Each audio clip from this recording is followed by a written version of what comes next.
All right, welcome everybody. It is Thursday, June 29th, 2017. Welcome to the edition of the Q&A session. As everybody knows who's been on the line before, this is your opportunity to ask any type of question that you have, talk about any struggles that you've had in the business, anything that you need help with, anything that you do need help with.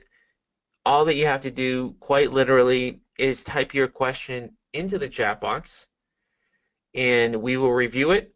My calendar is typically blocked off for about an hour, and I will stay as long as everybody needs me. And if we run out of questions early, then we'll wrap up a little bit early. So the first thing that I actually want to hit on today was something that came to my attention that I quite honestly didn't really think too much about until now, which is that I spoke with one of our partners that I'm working with one-on-one in the St. Louis market.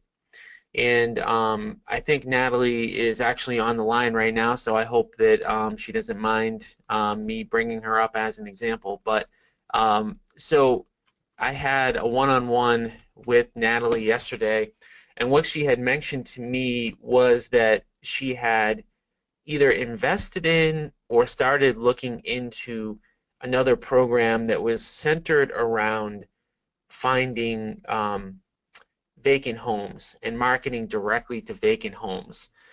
And I guess the moral of the story, I'm going to get a little bit into the story, but the moral of the story is if you guys are thinking about doing anything else at all, whether spending time or spending money in order to generate additional leads above and beyond the leads that we're already generating, please run it by me first, because there are going to be many things that you're going to see either on the internet or talked about that may not work as good as they sound in the sales pitch. And even above and beyond that, even the stuff that works pretty well, I can probably give you some additional pointers to make it work even better. And so the system that Natalie was looking into or already bought into already, because she did start doing some work on it, was the company would provide her with a list of vacant properties. And so what I'm going to describe right now is how they suggested doing it, and then I'm going to go into why it's not the right way and how I would put a spin on it. So the company was providing her with a list of vacant properties, and they were suggesting that she drive out to each property, then determine if it was vacant. If not, skip. If it was vacant, talk to the person and see if they would consider selling if home, and if vacant and not home, try to hunt down their contact info. Okay, so for those of you who have never marketed like this, this may seem like it would be a good plan, but I'm going to tell you exactly why it's not. So first and foremost, I haven't found much correlation between whether a property is vacant or not and whether or not the person is looking to sell. So what Natalie found when she was actually going out and talking to a lot of these homeowners was that these properties were being marked as vacant, but because of the fact that they were actually being renovated by another investor. So the original data set that she was getting was somewhat incorrect in a lot of cases, because the property was technically vacant because no one was living there on a day-to-day basis, but it was being renovated by another investor. Okay, so the data itself wasn't 100% accurate. But then even when that data was accurate, the issue then became that she told me, I guess in a 2-day period, she spent close to 8 hours driving all of these properties just to determine if they were vacant or not, and whether or not they would be a property that would be worth prospecting to. And then once she determined that it was a property that was worth prospecting to, she was spending a ton of time researching for this contact information. So just to get her list, she had spent I think she said 8 to 12 hours in total on this program. And so I asked her, of course, how many people she had met with, and the answer was 0. And the reason for this is because she was doing and spending all of her time researching, which is a really low-level activity that either could be done by somebody else, or my argument would be that it probably shouldn't have been done at all. So let's just say that instead of determining whether or not the property was actually vacant, let's just say that instead of spending the time driving and determining whether or not it makes sense to market to the person, let's just say that she took this list, loaded it into our 3-line dialer, and called for 12 hours. So on average, for every 4 hours that we are on the dialer, we're booking one one-on-one appointment, and then we're also identifying a couple of other people who may not be ready to sell now, but will be ready to sell at some point within the next year. So the bottom line here is that instead of actually spending time researching, if you actually spent the time prospecting, she would have had probably at least 3 one-on-one appointments. And the goal for all of this is to get the one-on-one appointments. So although you want to have good data, if you're not actually spending the time prospecting to the person and getting face-to-face with them, it's kind of a waste of time. So if she had taken this model and continued to do it, what would have ended up happening was she would have been spending the bulk majority of her time just prospecting, just researching, and not really spending any time prospecting. So for those of you who are on the line, if you can just let me know if that makes sense, and if you have any other questions on that. For anyone that's kind of looked into generating any other leads, let me know, what type of lead systems that you've looked into right now, because I definitely would love to answer any sort of questions that you guys have on generating leads.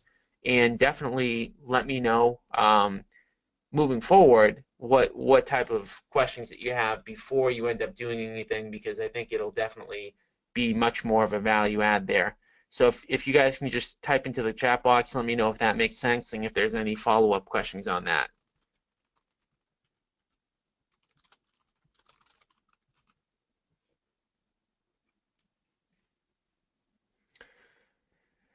All right, sounds good. So that was the first thing. Another thing I do want to point out that I think most of you are aware of, but I want to point it out anyways. Every single day at 4 p.m. Eastern to 5 p.m. Eastern, I am now on Facebook Live waiting for questions. So I know that a couple people have mentioned that, they have questions that come up prior to the Thursday Q&A session. So if you do ever have any questions prior to the Thursday Q&A session, all that you need to do is go to Facebook, go to the Ocean City Development page,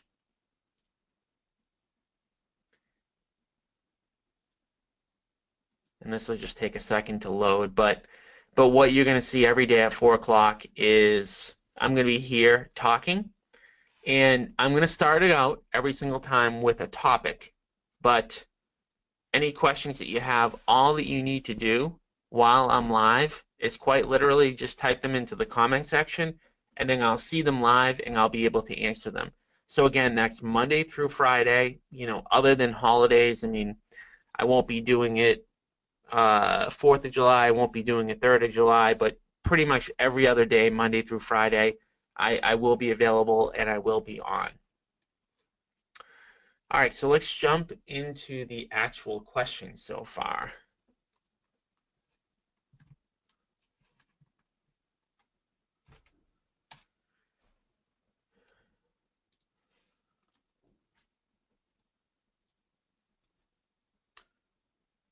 Chris, internet leagues that are organized by Coldwell Banker International Internet Team, mostly buyer leagues. I've closed many of these, but it's a lot of work to find good clients.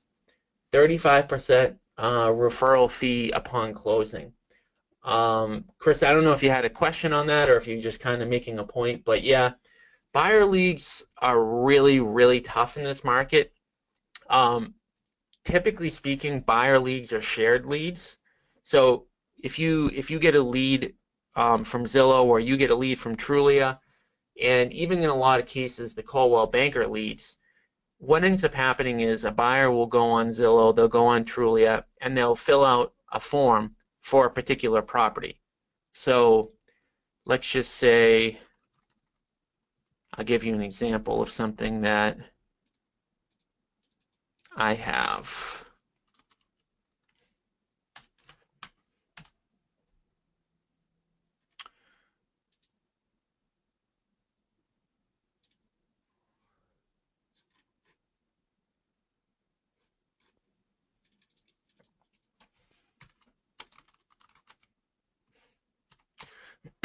So this is a property that we're actually renovating, and it's a coming soon property. So what ends up happening, typically speaking, is that a buyer will go, they'll see that they like this property, they'll fill out the form online, and then they'll find another property in the same exact market, say Malden, Mass. They'll fill out another form with another agent. And so what ends up happening is Zillow and Trulia and Realtor.com and even Coldwell Banker, buyers will fill out multiple forms, and so you'll basically be competing a lot of times with 4, 5, or 6 other real estate agents. So for buyer leads, in order to be really successful with them, you need to have a really good follow-up system in place. And the way that we do it on our team is that for the first 10 days that a buyer lead comes in, we call it the 10 days of pain. And so we're calling, texting, and emailing that lead for the first 10 days. And then once we don't reach them, there's not much of a difference actually between the way that we work buyer leads and the way that we work seller leads. Once somebody doesn't respond to the call, text, and the email for the first 10 days, we then load them into the Mojo dialer. And so loading them into the Mojo dialer, the huge benefit of loading them into the dialer is you can literally you can hit 400 to 800 people in a day if you're dialing for a full day. So most buyer leads are a little bit different than seller leads in that most buyers, from the second that they fill out a form online to the day that they actually buy something, tends to be between 6 and 12 months later. Whereas sellers, typically speaking, they're going to be more ready, willing, and able to act right then and there. So if you are not reaching a buyer within the first 10 days, I would then put them into Mojo and follow up with them over the course of the long term.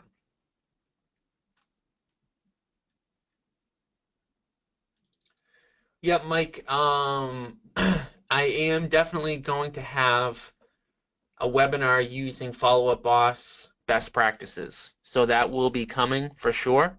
We're not having the Tuesday meeting next week because it is the 4th of July, but I might do it on the 11th or maybe the 18th. Okay, Vinesh out of Orlando, he's had several single-family rentals and he's setting up an LLC for holding. He's in need of good insurance. Any good recommendations?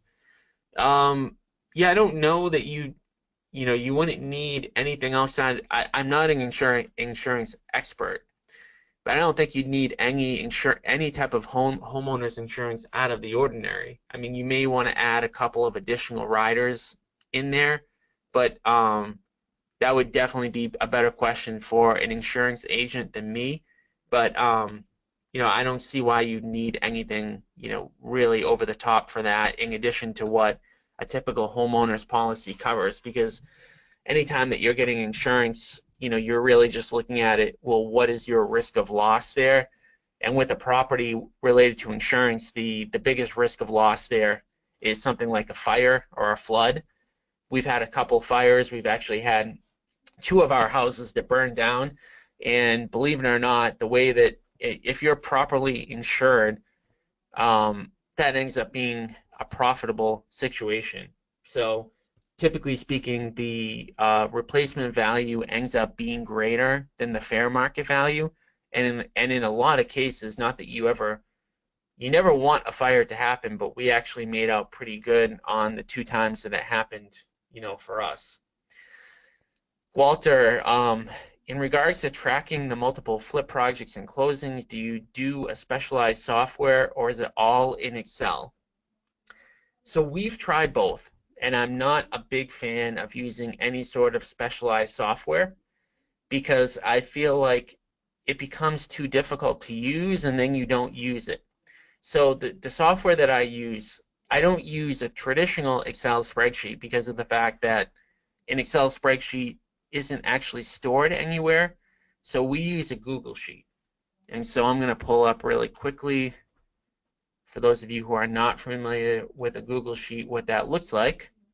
But it's in Google Drive, so anyone has a Gmail account, you get the ability to have Google Drive, and you get the ability to have Google Sheets. And the benefit of Google Sheets, by the way, is that no matter where you're located, you can jump in and edit them. So the problem with a traditional Excel spreadsheet like the one I have right here is that you store it on one computer, and then if for whatever reason you're somewhere else and you need to access it, you can't.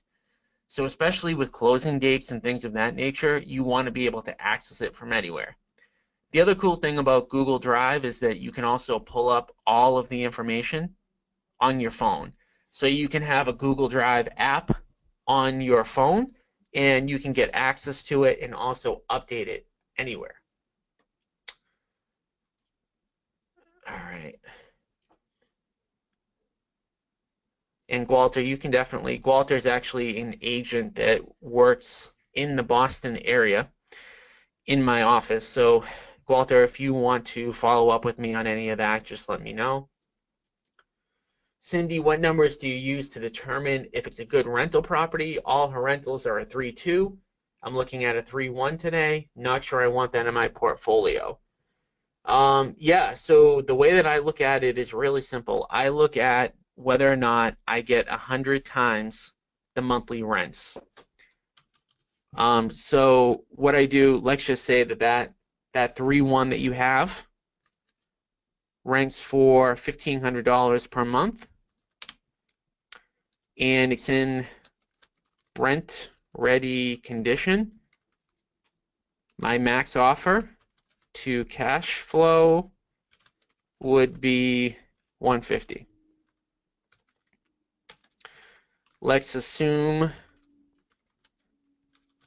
it needs $20,000 to get in rent ready condition. My max offer would be $130. So that's how I determine whether or not a cash flows, and that's the main thing that I look at. A 3.2 versus a 3.1, there are still tons of people that will buy a 3.1, and she's referring to 3-bed and 1-bath. There's definitely a big market for that, and in a lot of 3.1s, you can always put in another bathroom if you really needed to. Obviously, I'm not 100% sure in that property. I've never been in there, but in a lot of cases, you can either getting a half bath or getting a full bath if you needed to. But we sell tons of 3.1s, so I don't think that it's going to be that big of a negative to have a 3.1. I will say this. I don't like owning single families as rentals because you can get much, much bigger cash flow once you start to go into bigger size units. So the reason I don't like singles is, one, if a tenant moves out, you are 100% vacant. So there's a little bit bigger of a risk factor there. Also, if a tenant stops paying, same issue, you're 100% negative at that point. The second thing is that the more units you get, the more efficient the building is. So for example, if you have a 3-unit property, there's still only one roof, there's still only one exterior to take care of, and so you get a little bit more bang for your buck. And typically speaking, the more units you get, the less you pay per unit. So the other variable to consider there, just for me specifically, is that in my market, it's impossible to cash flow on a single family. So I know in markets across the country that varies. So in your market, that they probably do still cash flow, but I would wonder, and I would definitely wonder if you've ever compared looking at multifamily properties to see how much better the cash flow might be. And again, I don't know your market as well as you do, but I think almost without question you're going to get bigger bang for your buck. And so unless there's some other strategy why you're not looking into that, I would definitely look into that. But I wouldn't stay away from a 3-1 though, for sure, because I think there's still a big market for 3-1s. Chris asks, is that rental calculation applicable in all markets? All right, so the calculation is applicable because those are the numbers you need to cash flow. All right, so the calculation only determines whether or not you will cash flow. It doesn't determine whether your market on average will have these kind of properties. So in a market like San Francisco, you are absolutely, I don't care if you get a property at 20 or 30 or 35% discount, you will not get a cash flow property in San Francisco right now. So what does that mean? That means that if you're in a market where the rent to price ratio is too high, then either you have to be willing to negative cash flow, which I would never recommend doing, or you're going to have to look into a market that's outside of where you're located. So in Sacramento, where you're at, Chris, I'm pretty sure you can find properties that will fit this. But again, in actually a good amount of places in California right now, you won't be able to. So Mike, is your rehab cost estimator, you said last week that those costs using a general contractor, that would be a small operation general contractor, maybe no website, no office, etc. Mike, you hit the nail on the head. We are not looking for general contractors that are serious business owners and serious entrepreneurs. So, you know, whether or not they have a website or an office is just part of that. But what we're looking for, when I talk about a GC, what I'm looking for really is I'm not really looking for a business owner, an entrepreneur, somebody who's super successful, who can manage putting up a 200 story, a 200 unit building or anything like that. What I'm looking for is I'm looking for that really good contractor who's a really good contractor and who is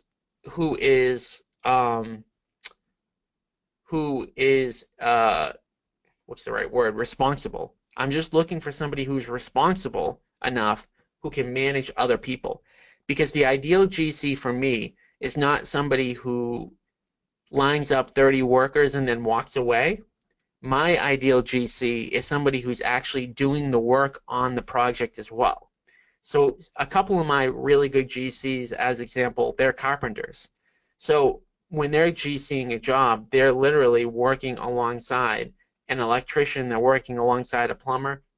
And the benefit of that for me is twofold. Number one, that person is cheaper than the person who's a GC who's managing 50 jobs. And the second thing is that person, because they're doing the work, is on the job site every single day. So those are the type of people I'm looking at. I mean, I wouldn't disqualify somebody because they have a website, but they are definitely a smaller operation.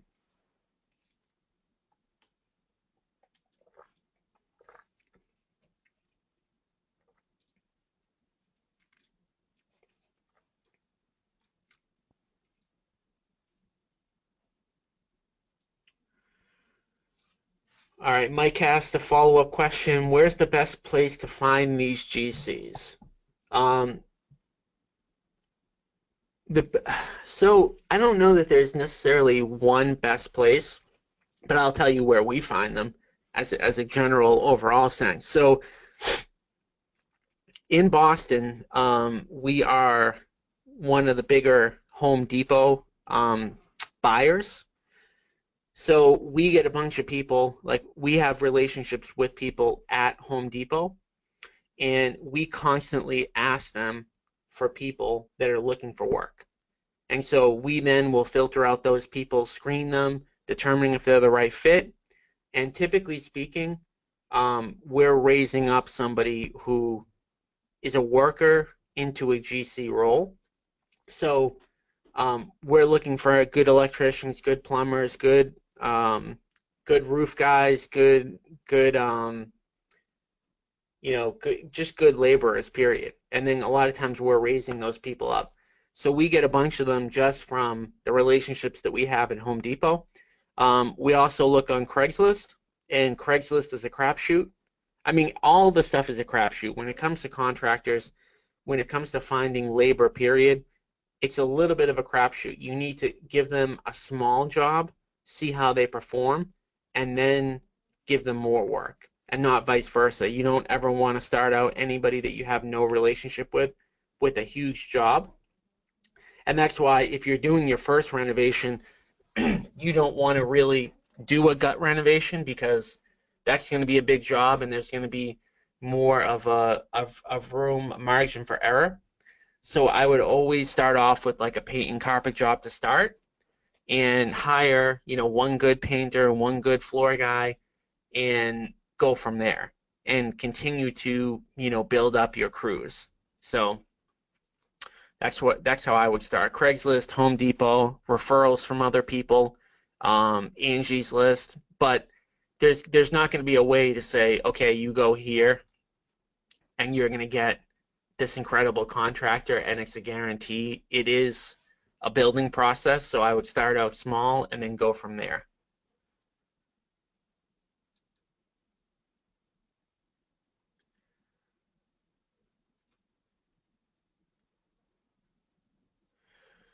All right, Frank, I emailed you. Oh no, I responded to you on this. I'm not exactly sure what you were referring to on this question about the reply tag. So that's a specific follow-up boss question. If you let me know the names of the leagues, I'll definitely look into it for sure. Dustin, he's currently looking for his first deal. He wanted to rehab his first deal, and he may have found his first property. This is a new home built in 2008, was constructed 75% complete, has been vandalized. The owner does not have the property up for sale at this time. I have found the owner's information on public record.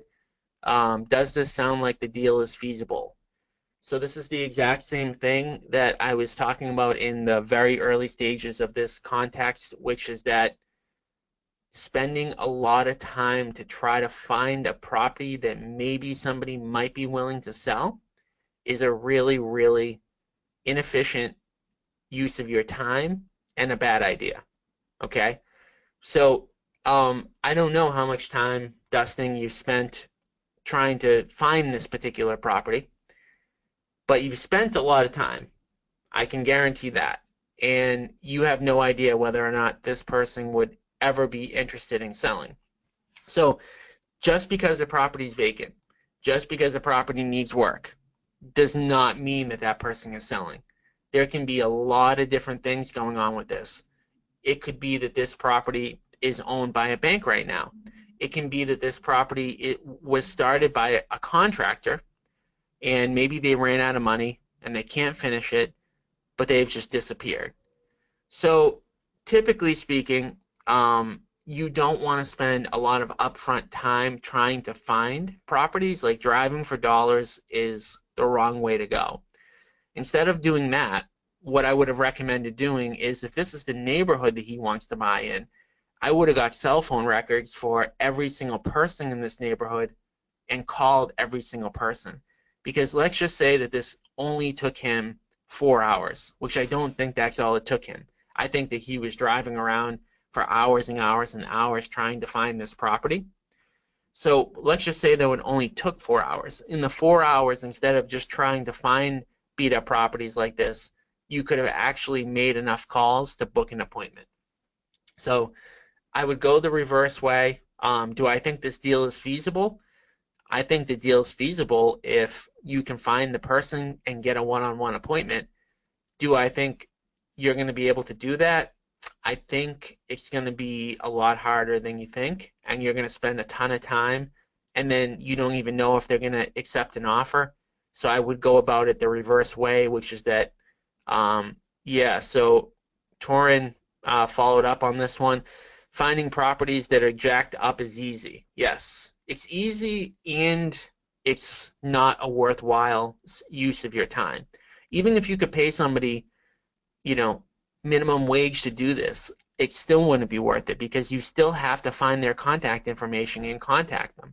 So you're better off just blasting out messages and blasting out calls and blasting out letters and putting up ads on Google and Facebook rather than trying to find these properties. Mike, how many leads do you get from organic searches to your website from Google? Almost nothing. SEO is not worthwhile. So let's just see. So I was actually looking. I was interviewing an SEO company a while back, and what I said to them, I was talking. I've tried SEO. I've done a lot of it, by the way, but I always keep coming back to, well, what if I can get it to work? What if I can get it to work? And there's got to be some way to monetize it. And I spoke with a company who specializes in SEO. And I asked them, I said, can you give me a list of the top 10 keywords that I would want to rank for organically? And they gave me the list. And, they were all phrases like sell house fast Boston. And so I put them into Google, and what I found was I was already ranked #1 for all of these key phrases, and I still wasn't getting leads. So almost nobody who will type sell my house fast Boston will then come to my site who is ranked first. And the reason for that is really simple. What you're going to see here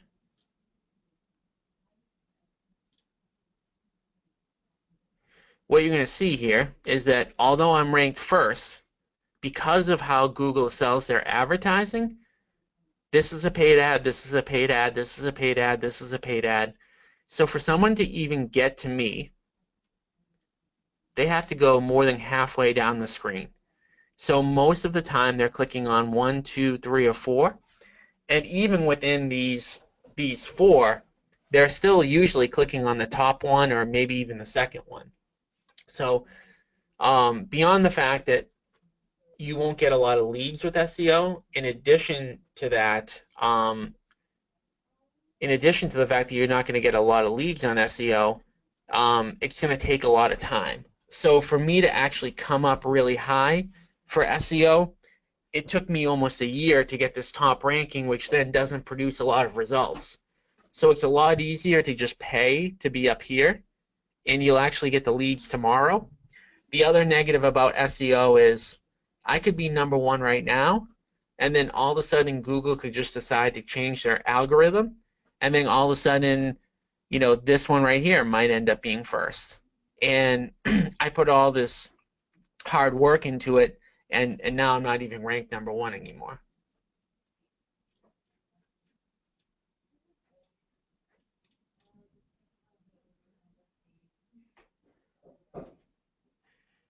Chris, I came across someone who was a buyer lead. Actually, when I put these questions on the screen, can everybody see them? I wonder. I just put all the questions that people are asking. Yeah, I didn't think so. I don't know why GoToWebinar does not allow this, but everybody who's typing questions right now into the chat box, I can see the questions, but none of you can, which is unfortunate because then I have to read them. But I'll just go through them anyways.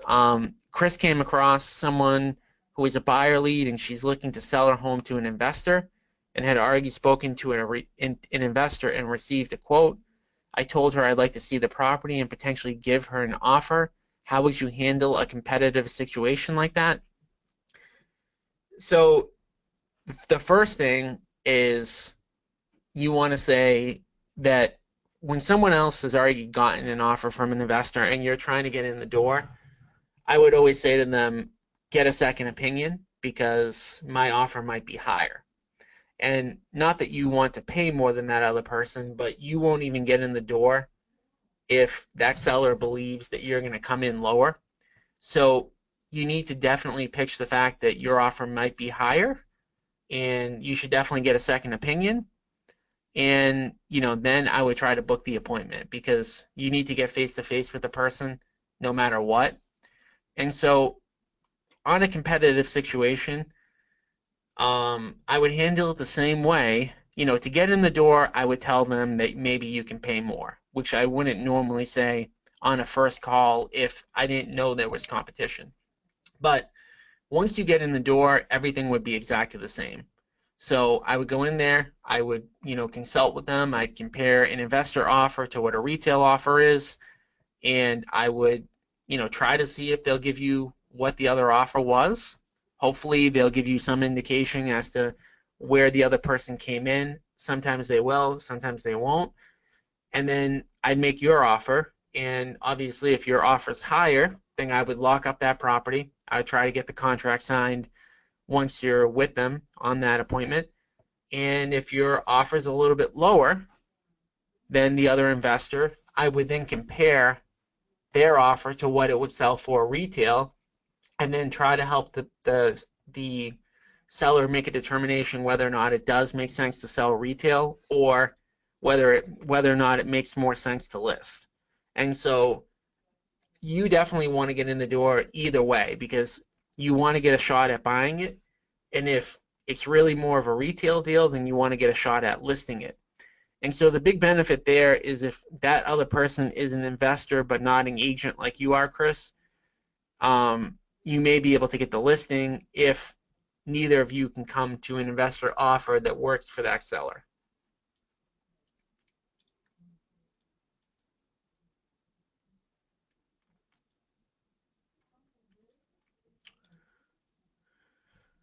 All right, Amy, once I have a contract with the seller for the wholesale, what are the steps needed for the buyer to sign their own contract to buy the property, and how do the seller and myself get paid by the buyer? So that depends on which way you do it. So there are two ways to wholesale a deal.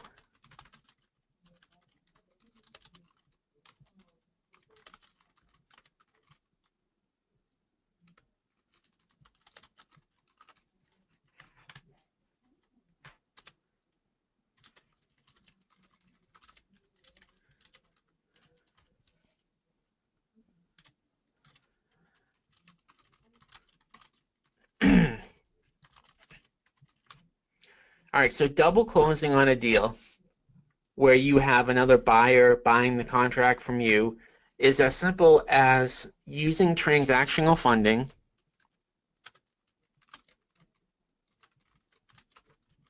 and doing two closes in one day simultaneously,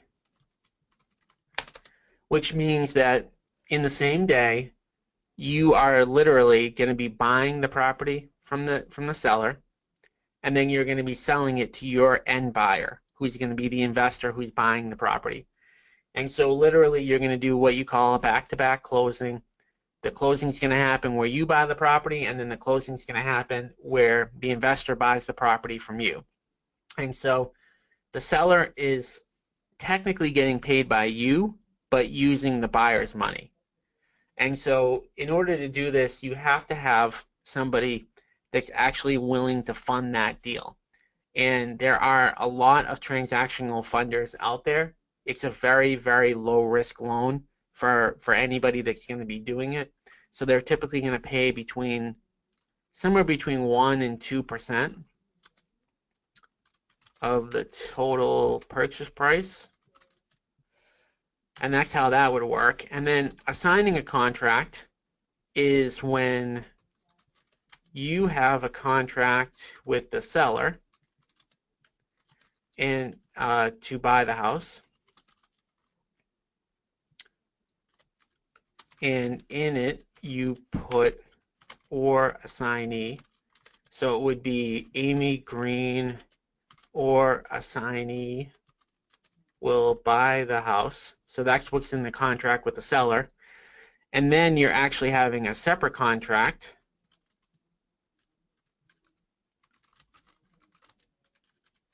with the investor buyer. And they are paying you to step into the first contract. Let's say it's 10K. So the new buyer is going to be paying you $10,000 just to take over the first contract. And so when you have in your contract Amy Green or assignee, I could actually step in and I could buy that house. Okay? And so in this case, the seller is actually going to get paid from your buyer. You're not going to be putting up any money. You don't need transactional funding. And this is the best way to do it if you have a small margin. Like if you're making under 15K, you don't want to bother with double closing because it's too expensive and you'll eat into your profit. You want to just assign the contract. So Amy, if you have any additional questions on how to do that, let me know. But we have the contract, the assignment contract, I believe, in Dropbox. Let me just double check to make sure I have that.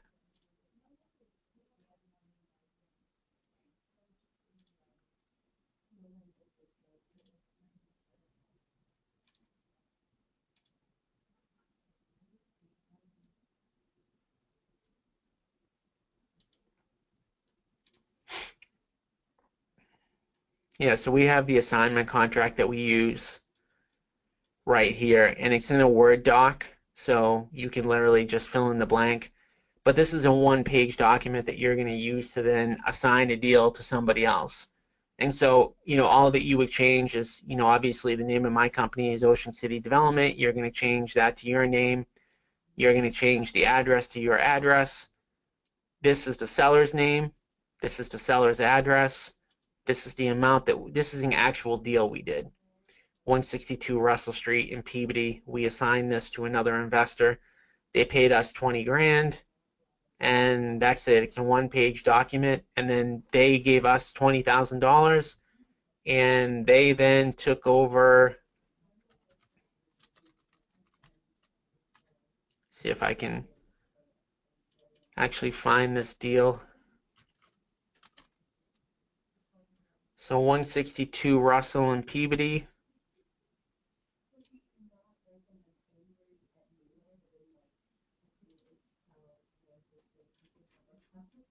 So this was our offer. All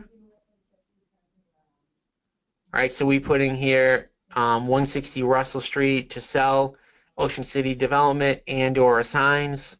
They signed it. So this is our P&S that we had to pay $210,000 for the property. And then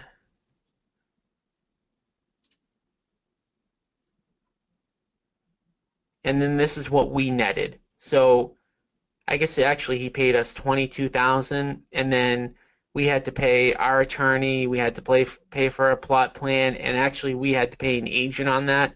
So on this deal, we made $18,680 on a wholesale. Frank, can you talk a little bit more about the risk of double closing versus assigning? I can see how assigning would be less expensive, but it also would there would also seem to be less risk as well. So it really depends on who you're dealing with and what you're doing. So the first deal that I ever did, I tried to assign a contract, and I'll just tell you the numbers. This was the first transaction that I ever did. It was on Cameron Ave in Somerville. And we actually named our brokerage after that. So the name of my brokerage is Cameron Real Estate Group. And so we had a purchase price of $300,000. We assigned that contract to a buyer for $150,000.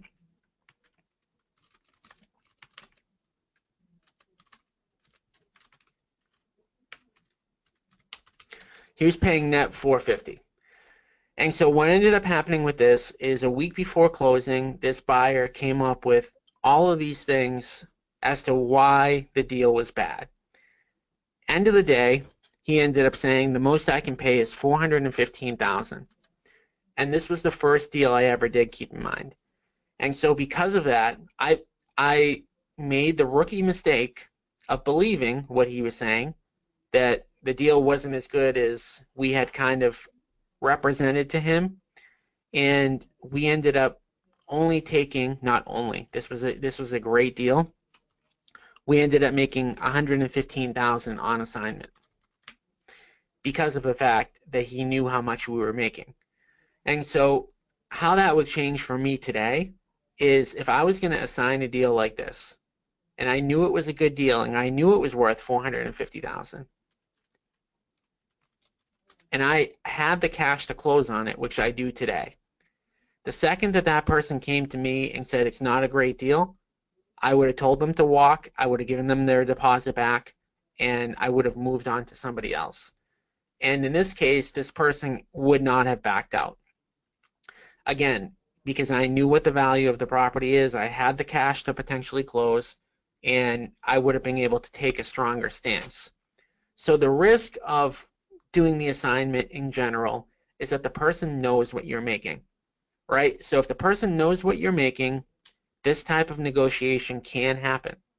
So if you're making $15,000 or under, you really shouldn't care that much if they know what you're making, because you're not making enough for it to be a negotiable item, right? So if they know you're making 15 and then they try to get you down $7,000 more, I just wouldn't even do it. Like, it wouldn't even be something that you would be willing to consider going under. So you wouldn't need to double close. The benefit of the double closing is that the person never knows what you had the property under contract for, and so that is a big benefit, but then you take on the expense of closing costs, recording fees, and state by state it's a little bit different.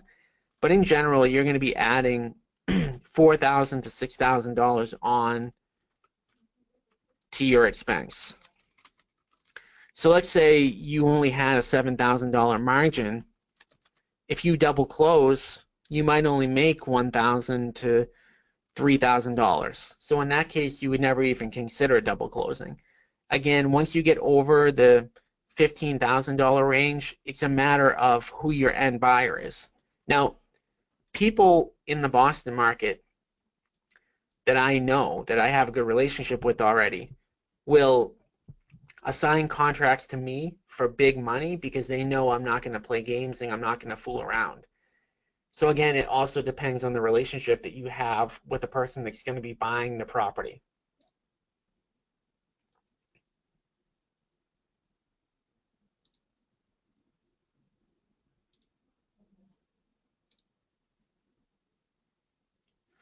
All right, what else? What else do you guys have? I think I've kind of hit on most of the stuff that's come through here.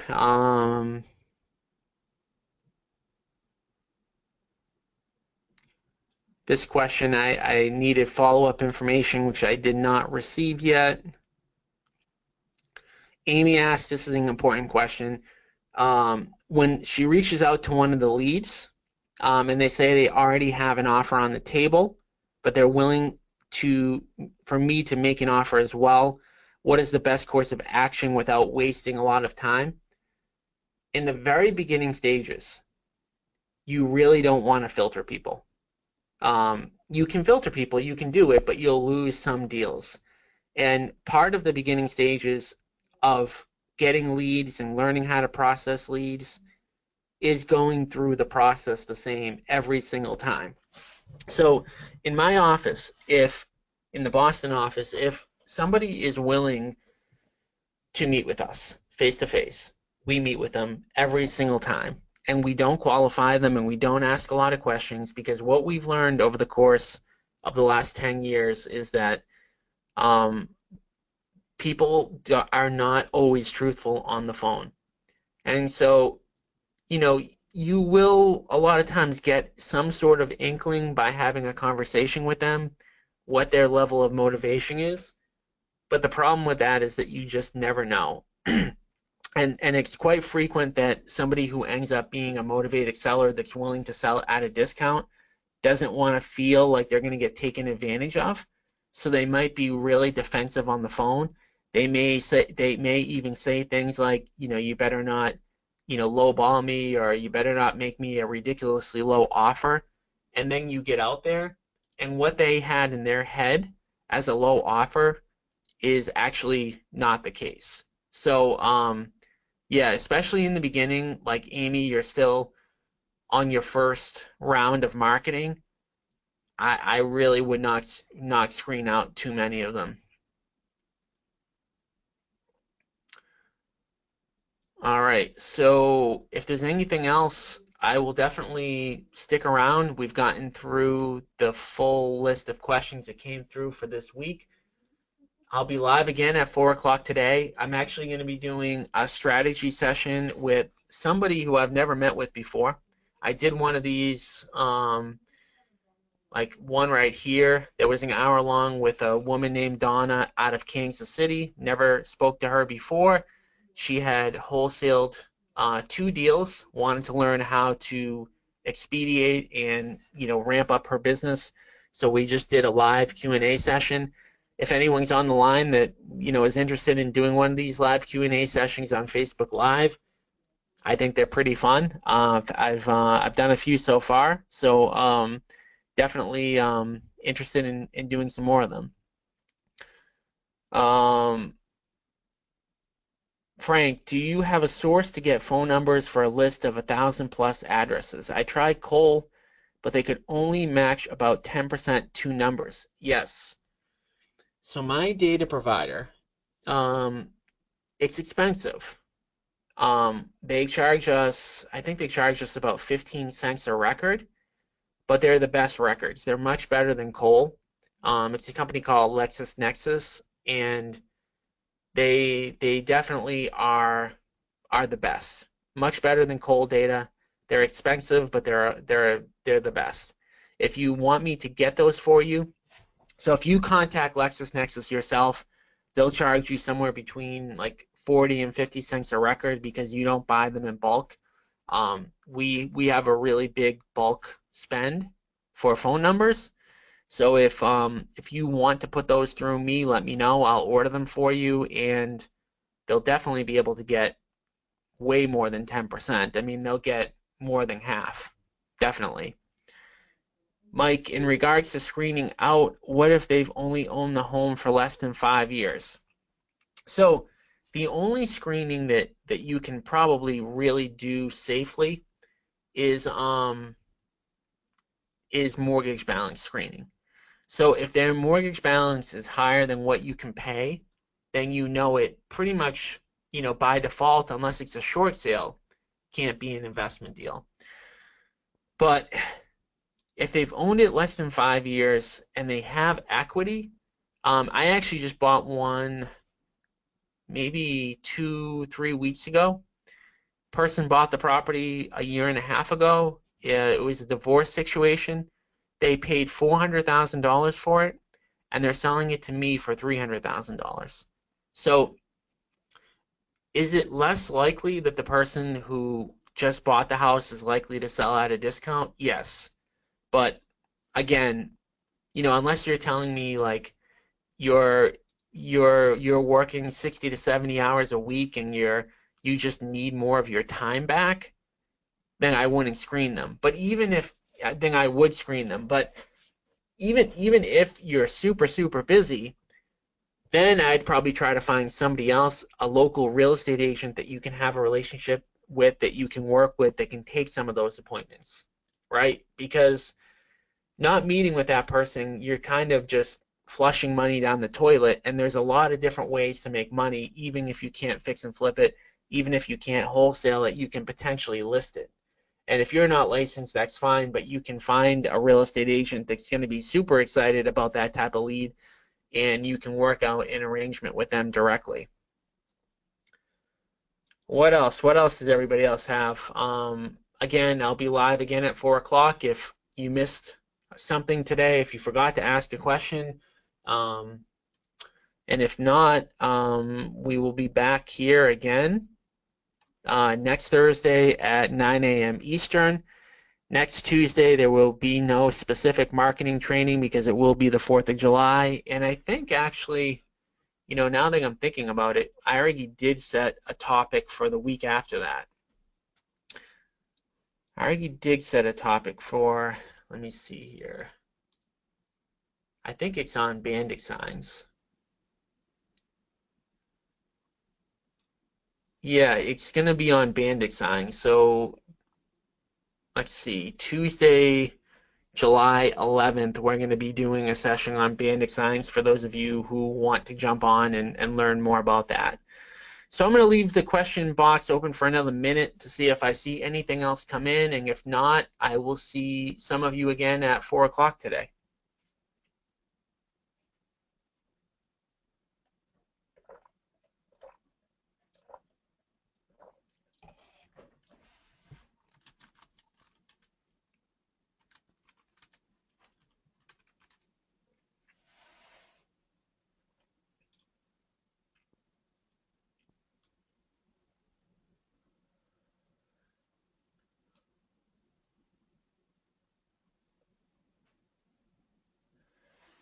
All right, guys, doesn't look like there's anything else that's going to come in, so I will see everybody possibly today at 4 o'clock on Facebook.